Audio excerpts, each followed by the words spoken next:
Avec son gros décrochement sur la carène, la planche de wingfoil KT Gingsu utilisée par Kyle Henny est particulièrement intrigante. Qu'est-ce que ça change? Est-ce que c'est bien? J'ai longuement testé ces planches et je vous donne mon feedback dans la suite de la vidéo.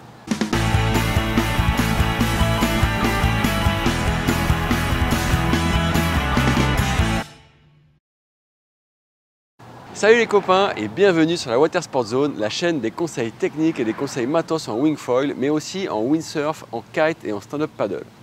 Si tu découvres la chaîne, je t'invite à visiter les playlists, donc je te mets les liens en description et ci-dessus.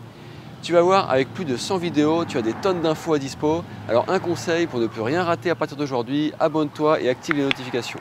Et en plus, en faisant ça, en quelque sorte, tu me soutiens. Allez, j'arrête de vous saouler avec mes petits trucs. Aujourd'hui, je vais donc vous débriefer mes tests des planches KT Gingsu avec leur décrochement sous la carène. Si vous suivez Kyle Henny sur les réseaux sociaux, vous avez certainement vu ces planches sous ses pieds. D'abord, un petit mot sur la marque KT. KT, ce sont les initiales de Keith Thibault, wave rider de légende et shaper de la marque Quattro, qui fait souvent référence en windsurf dans les vagues. KT est la marque qu'il a lancée dernièrement pour le surffoil et le wingfoil. En surf, ça cartonne et en wingfoil, il arrive avec une innovation prometteuse. Si vous voulez en savoir plus, je vous mets aussi le lien en description et puis ci-dessus sur l'interview que j'ai faite avec Keith la semaine dernière sur l'évolution des boards de wingfoil. Attaquons avec le descriptif produit.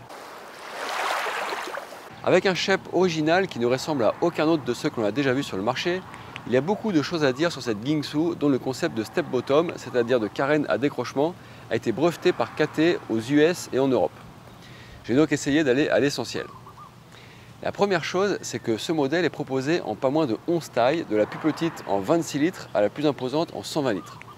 Il y en a donc théoriquement pour tous les goûts et gabarits, parce que KT semble souhaiter pouvoir faire goûter à son concept à une large audience et non pas la réserver à une élite. L'élément de shape le plus visible est donc cet impressionnant décrochement dans la carène, juste devant les boîtiers du foil. Le décrochement est particulièrement impressionnant sur les gros volumes et il s'atténue un petit peu sur les petites planches qui sont aussi moins épaisses à la base. En dehors du step bottom, le shape reste très travaillé avec des rails biseautés mais avec une forme incurvée et une arête marquée sur la partie avant devant le décrochement, tandis que derrière l'arrière du step bottom, les rails sont aussi biseautés mais fuyants et très aplatis. La carène présente du concave également sur l'avant, tandis que le pont, lui, est plutôt plat et épuré. Il y a juste des petites rainures sur les côtés, ne serait-ce que pour faciliter la prise en main. Dans la globalité du shape, la Gingsu affiche un outline équilibré, bien sûr, mais avec quand même un petit peu de longueur pour le volume. Avec le décrochement, ce volume est forcément un peu concentré au niveau du pied avant. A noter les multiples positions de straps offertes afin de permettre différentes configurations en 3 straps ou 2 straps, avec un strap avant central en diagonale. Au niveau du pied arrière, KT laisse aussi la possibilité de positionner des straps très décalés. Petit détail, les petites planches n'ont pas de poignée de portage, mais à partir de 62 litres et au-dessus, on trouve une poignée sous la carène pour faciliter la manutention. En termes de construction, Keith Thibault a choisi de fabriquer cette planche à partir d'une mousse haute densité au lieu d'une mousse standard et d'utiliser tous les procédés habituels des planches de vagues en windsurf qui sont capables de résister au double loop à 12 mètres de haut. Full PVC sandwich, construction carbone monocoque. Comparativement à ce qu'il faisait auparavant, Keith a mis du matos dans cette planche et en même temps il n'avait pas trop le choix non plus car la marche dans la carène créait logiquement un point faible. Ces nombreuses positions de strap signifient aussi plus de renfort. C'est donc aussi pour ça que sur la balance on n'est pas sur une planche hyper légère. On est à 5,2 kg pour la 39 litres et un peu plus de 6 kg pour la 72 litres. Et bien sûr la construction et les matériaux utilisés influencent aussi le prix en magasin qui est assez élevé.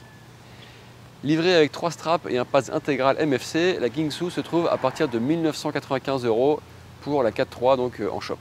Passons maintenant au test sur l'eau en conservant la structure habituelle avec d'abord les points forts et ensuite les points faibles que j'ai retenus. Puis évidemment je dresserai un bilan pour résumer et recontextualiser tout ça à la fin.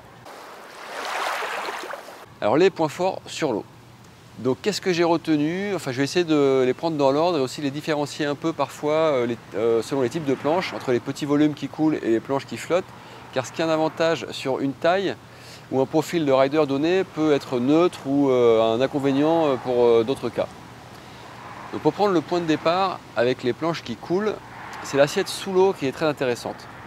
Le volume forcément avancé positionne la planche sous l'eau avec le nez en hauteur et cela favorise la remontée de la planche à la surface dès que l'on commence à se déplacer, même vraiment tout doucement. Et ça aide beaucoup à partir tôt parce que moins on est immergé, moins on a de traînée et donc plus c'est facile de prendre un peu de vitesse et générer la portance sur le foil. Cette caractéristique concerne donc essentiellement les petits volumes. Le deuxième point marquant concerne tous les volumes, mais encore plus les tout petits, où le décollage est de toute façon déjà plus brutal. Ce qui est frappant donc avec cette Gingsu, c'est le départ en vol qui est très rapide avec une rupture avec le plan d'eau qui s'effectue d'un seul coup. On passe en un dixième de seconde de ça frotte sur l'eau à ça ne frotte plus du tout, alors qu'avec les planches normales, il y a une étape intermédiaire de un peu plus de glisse.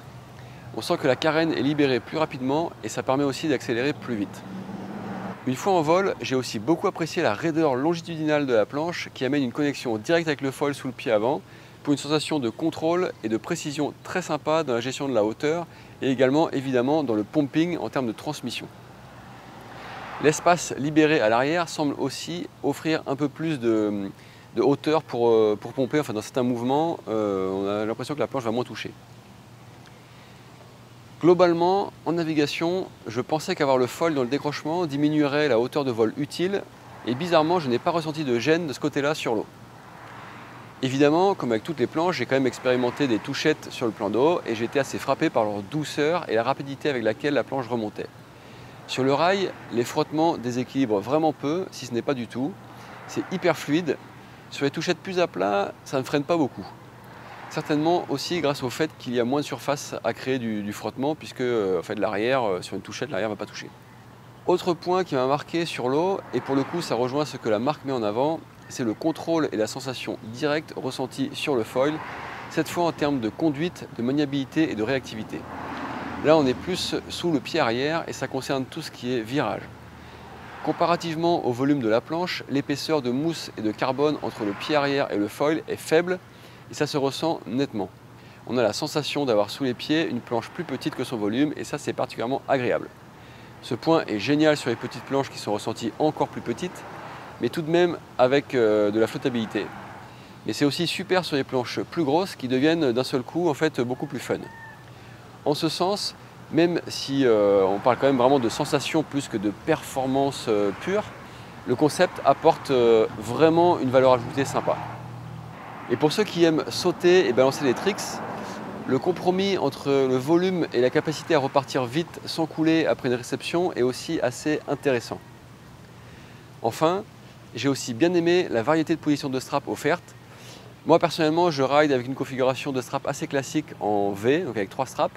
Et pour ceux qui aiment le strap unique devant, en travers ou la position de pied arrière décalée, il y a pas mal d'options et ça c'est sympa. Maintenant, vous devez vous dire, c'est bien, mais est-ce qu'il y a un revers de la médaille? Et c'est ce qu'on va aborder désormais. Alors quels sont les points faibles que j'ai retenus sur l'eau? Il est rare que les innovations n'apportent que des avantages.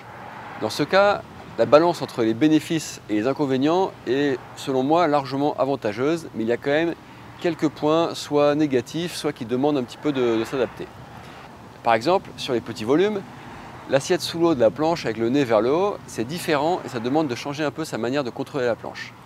La répartition du volume change un peu l'équilibre et peut avoir pour effet d'accentuer un peu l'effet de bouchon sur les volumes intermédiaires qui coulent à moitié. Par ailleurs, sur les volumes plus gros, et pour la même raison, l'accessibilité des planches est sans doute un peu moins évidente que sur les modèles classiques avec des carènes plus plates, avec un volume mieux réparti, en disant. La concentration de volume au milieu sur la Gingsu change un peu l'assiette de la planche, et même à la surface. Et pour moi, on perd un peu en stabilité pour se lever, par exemple, notamment lorsqu'il y a du clapot. Mais c'est marrant, car sur les planches plus petites, c'est plutôt un avantage. Donc en fait, selon les tailles, il y a une petite différence. Au chapitre des points faibles, je suis aussi obligé de mentionner le prix qui n'est clairement pas donné. Les prix, alors c'est toujours un vaste débat et j'en avais parlé il y a quelques mois dans la vidéo que je vous propose ci-dessus en lien ou bien je mets aussi le lien en description. Mais a priori, sur de la planche de production avec une construction bien renforcée où on met du matos pour pas que ça casse, et qui après sera revendu par des revendeurs spécialisés en magasin, donc avec le coût de la distribution et puis des services qui sont associés, c'est dur de faire autrement. En termes de bilan, donc, pour résumer, d'après mes tests, cette Gingsu et son step bottom apportent une vraie différence, un vrai bonus sur les planches de wingfoil, notamment en termes de démarrage, de comportement en touchette, de réactivité sous les pieds. Certes, il faut s'adapter un peu sur les phases de démarrage en contact avec l'eau ou sous l'eau, mais j'ai vraiment apprécié la raideur de la planche et le gain en réactivité dans les virages. Ça permet d'utiliser une planche de 5 à 10 litres de plus sans perdre en mania et donc de gagner en plage basse, ou à l'inverse de gagner encore en maniabilité à volume égal. Moi perso, d'habitude je ride plutôt des planches de 35 litres dans le vent soutenu. Et là du coup j'ai pu essayer une 45 litres, 46 litres exactement, où en fait, j'avais l'impression d'avoir une planche plus petite, donc pour la maniabilité c'était top. Et en même temps les 10 litres de plus que sur une planche normale, je ne supporte pas parce que ça me gêne pour partir, c'est très instable parce que j'arrive pas très bien à la couler. Et là j'étais beaucoup mieux et du coup en fait ça me permettait aussi de partir beaucoup plus tôt et ça j'ai vraiment bien aimé. J'ai aussi aimé le comportement au décollage et la fluidité des touchettes. Étonnamment, j'ai pas souffert de la supposée perte de hauteur utile de vol que je craignais et à laquelle je suis assez sensible parce que moi je suis quelqu'un qui aime les mâts de plutôt 85 que les mâts de 75 par exemple. L'accessibilité du concept est du coup par contre un peu plus discutable selon les volumes et pour moi du coup ça destine ce modèle à un public plutôt confirmé expert que pour des débutants ou des riders au début de leur progression. En effet, le gain du concept step bottom sera mieux ressenti par les riders avancés et experts qui manœuvrent déjà beaucoup, puisque ce sera essentiellement pour tout ce qui est surf, free fly, etc. Pour encore plus de tests, de matos, rendez-vous sur la playlist dédiée aussi disponible à l'écran. Et bien sûr, avant de partir, n'hésite pas à laisser un commentaire ou à poser une question, j'essaie toujours de répondre. Et évidemment, si tu t'abonnes, ça me fera plaisir et en plus en activant les notifications, tu seras prévenu de mes prochains contenus. À samedi pour une prochaine vidéo, sauf si on se voit d'ici là à la plage.